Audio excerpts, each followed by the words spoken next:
Hi everyone, সবাইকে রামনবমীর শুভেচ্ছা। তো আজকে আমি একটা নতুন রান্না করব, ভেন্ডি আলুর তরকারি। তো আমি সেগুলো সব কেটে ধুয়ে রেখেছি। ভেন্ডি আলু সব ধুয়ে রেখে দিয়েছি। আর সাইডে রয়েছে একটা রসুন একটু কুচি করে রেখেছি। আর এখানে হলুদ, লঙ্কা, নুন, স্বাদ মতো চিনি, লঙ্কার গুঁড়ো, ধনে গুঁড়ো সবকিছু আমি সুন্দর করে সাজিয়ে রেখেছি। চলো ঝটপট কিভাবে আমি এটা রান্না করি সেটা দেখো।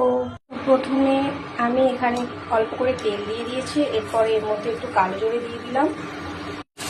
তো আমি তেল মোটামুটি গরম হয়ে গিয়েছে। আমি এখন আলুগুলোকে ভালো করে লাল লাল করে ভেজে নেব। তেলের মধ্যে কিন্তু আমি কালো জিরে দিয়েছি, এটা সুন্দর করে ভাজি।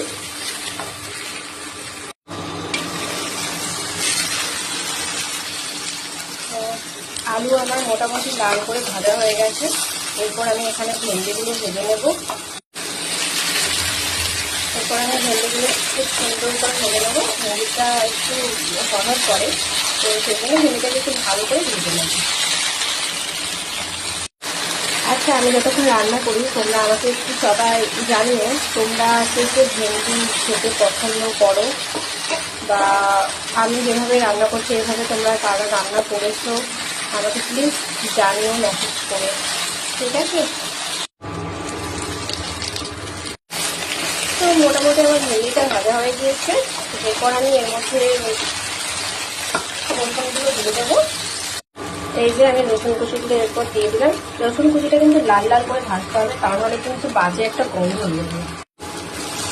রসুনটা এখনো লাল লাল করে ভাজা হয়নি, এটা ভেজে নিই। আচ্ছা, তোমরা কে আমার মতন এভাবে গ্যাসের সংকটে পড়ে এইভাবে ইন্ডাকশনে রান্না করছো একটু জানিও তো।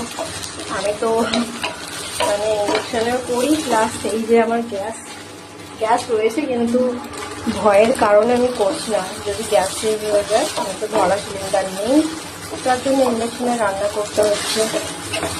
তো তোমরা কারা কারা এইভাবে আমার মধ্যে ইন্ডাকশন কিনেছো? আমার তো ছিল না, আমি কিনলাম রিসেন্টলি। ভীষণ দাম নিয়ে নিয়েছে।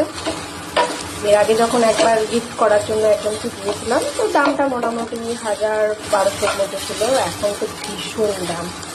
তো কথা না বাড়ি আমরা রান্নার দিকে একটু ফোকাস করি। তো মোটামুটি রসুনটা আমাদের ভাজা হয়ে গেছে।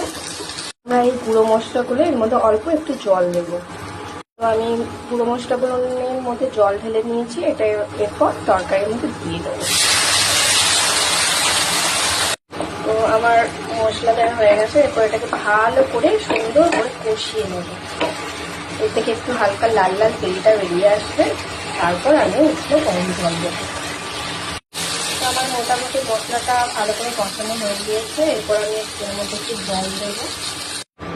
তো আমার ভেন্ডি আলুর তরকারি কিন্তু জলটা দেওয়া হয়ে গেল। এরপর আমি এটাকে ঢেকে দেবো। এখন আমি এটাকে একটু ঢেকে রাখলাম সেদ্ধ হওয়ার জন্য। কিছুক্ষণ পর আমি খুলবো।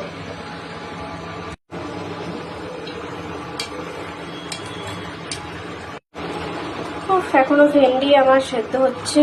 ভেন্ডি আলুটা সেদ্ধ হয়ে গিয়েছে, আর একটু হলেই হয়ে যাবে। স্পেশাল ভেন্ডি আলুর ঝোল। সবসময় তো আমরা একঘেয়েমি তরকারি খেতেই থাকি, তো এটা একটু অন্য ধরনের আছে, ট্রাই করলাম ভেন্ডি আলুর ঝোল। তো অবশেষে আমার ভেন্ডি আলুর ঝোল কমপ্লিট হয়েছে। এটা হচ্ছে তার ফাইনাল লুক। তো এই হচ্ছে আমার রান্নাঘরের বাইরেটা। এভাবে চারদিকে লোক দেখতে দেখতে আমি রান্না বান্না করি। এই জানালাতে আসে আমার একটা পাখি, কাক আর কি, সে আর খেতে ভালোবাসে আর কি, আমাকে চেনে। তো ফাইনালি আমার ভেন্ডি আলুর তরকারি তো হয়ে গেল। তাড়াতাড়ি ঝটপট করে সবাই চলে এসো। আজকের মতো টাটা।